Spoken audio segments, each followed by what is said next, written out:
Per molti romani la vittoria di Zama nel 202 a.C. sui cartaginesi aveva segnato la fine dei conflitti romano-punici. Purtroppo per loro non era così. Avrebbero dovuto esserci ancora anni di guerre, di sangue e l'ascesa di una delle grandi figure della storia romana prima che i conflitti tra Roma e Cartagine fossero spenti per altri 1000 anni. Raccontiamo dunque gli eventi con ordine.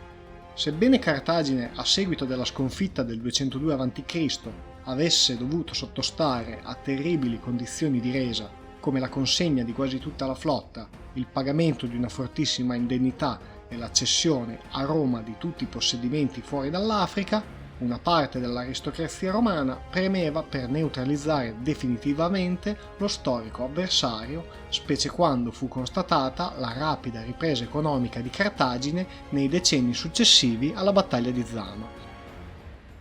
La classe dirigente romana cercava quindi un casus belli per annientare definitivamente la città rivale, casus belli che sarebbe presto arrivato.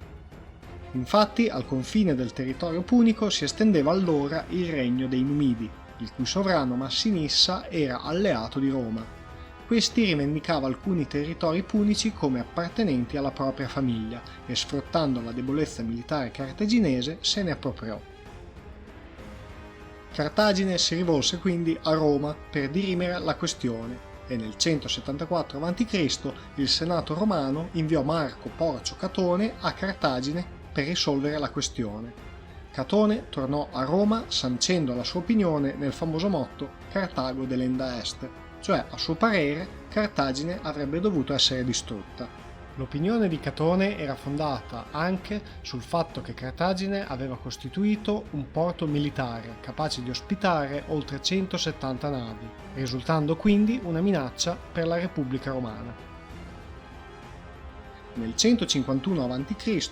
Massinissa occupò la città di Oroscopa e i cartaginesi, esasperati dall'inedia romana, decisero di allestire un esercito per riconquistare il centro occupato da Massinissa. Il trattato di pace con Roma del 202 a.C. era stato così rotto e la guerra fra romani e cartaginesi era di nuovo scoppiata. L'esercito punico al comando di Asdrubale marciò verso Massinissa, ma fu sconfitto. Nel 149 a.C. Roma inviò 2 eserciti consolari ad assediare Cartagine, sfruttando il centro di Utica che si era schierato con Roma. I cartaginesi cercarono di risolvere la controversia per via diplomatica e acconsentirono alla consegna di tutte le armi presenti in città in cambio di un accordo. Sequestrate le armi cartaginesi, i romani però posero la condizione che tutti gli abitanti di Cartagine lasciassero la città e fondassero un nuovo centro ad almeno 5 km nell'entroterra tunisino. Per una città portuale tale richiesta avrebbe significato la fine della propria economia. Così i cartaginesi rifiutarono l'offerta romana e si prepararono a resistere all'assedio imminente. La loro fortuna risiedette nel dilettantismo militare dei 2 consoli romani, Lucio Marcio Censorino e Manio Manilio. I 2 consoli fallirono in tutti gli assalti che tentarono di portare a Cartagine, sia da terra che da mare. Venne così il 148 a.C. e la guida dell'esercito romano fu affidata a Lucio Calpurnio Pisone Cesonino, che si dimostrò altrettanto incapace dei suoi predecessori. Il terreno era dunque favorevole all'ascesa di una delle grandi figure della Roma antica. I comizi romani, in barba alle leggi che impedivano a chi avesse meno di 42 anni di accedere al consolato, elessero per l'anno 147 a.C. il 38enne Scipione Emiliano come console e, nuovamente in deroga alle leggi che avrebbero richiesto il sorteggio fra i 2 consoli in carica per quanto riguardava la zona in cui avrebbero operato col loro esercito, a Scipione gli fu assegnata d'ufficio l'Africa come zona di operazioni. Scipione, arrivato in Africa, ristabilì dapprima la disciplina fra le truppe e poi procedette ad isolare Cartagine con la costruzione di una fortificazione terrestre e di una diga che bloccasse l'uscita del porto della città. Scipione individuò poi nella città di Neferis la città chiave per poter prendere Cartagine per fame ed assieme al suo collega, il console Druso, coordinò un attacco su questa piazzaforte che cadde nel giro di poco tempo. Cartagine era oramai isolata. Nel 146 a.C. Scipione fu nominato proconsole, potendo così mantenere il comando delle operazioni in Nord Africa.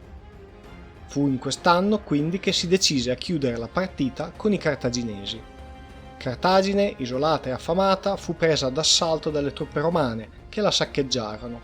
I cartaginesi tuttavia si batterono disperatamente di casa in casa, di strada in strada, per circa 15 giorni, ma con l'esito dello scontro scontato. Tuttavia la strenua resistenza cartaginese stava sottoponendo le legioni romane ad una prova dura e inutile. Scipione dunque, per risparmiare le sue truppe, emanò un bando che prometteva salva la vita a chi si arrendeva e usciva disarmato dall'Acropoli. Si arresero in 50.000, fra cui lo stesso comandante Asdrubale. Gli ultimi difensori punici, assieme a un migliaio di disertori romani, si arroccarono sull'Acropoli, nel tempio di Eschmun, e riuscirono a resistere per altri 8 giorni. I romani riuscirono a stanarli solo dando alle fiamme il tempio.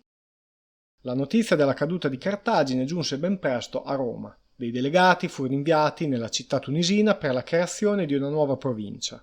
Terminarono così, in questa maniera tanto disastrosa, gli eventi che portarono al conflitto tra Roma e Cartagine. Roma fu libera dalla principale minaccia al suo dominio nel Mediterraneo occidentale ed iniziò una lenta ma inesorabile espansione dei propri domini, sempre più sostenuta da capi militari che fondavano il proprio potere sulla propria rete clientelare piuttosto che sulla legittimità costituzionale. Il terreno per la nascita dell'impero era stato seminato.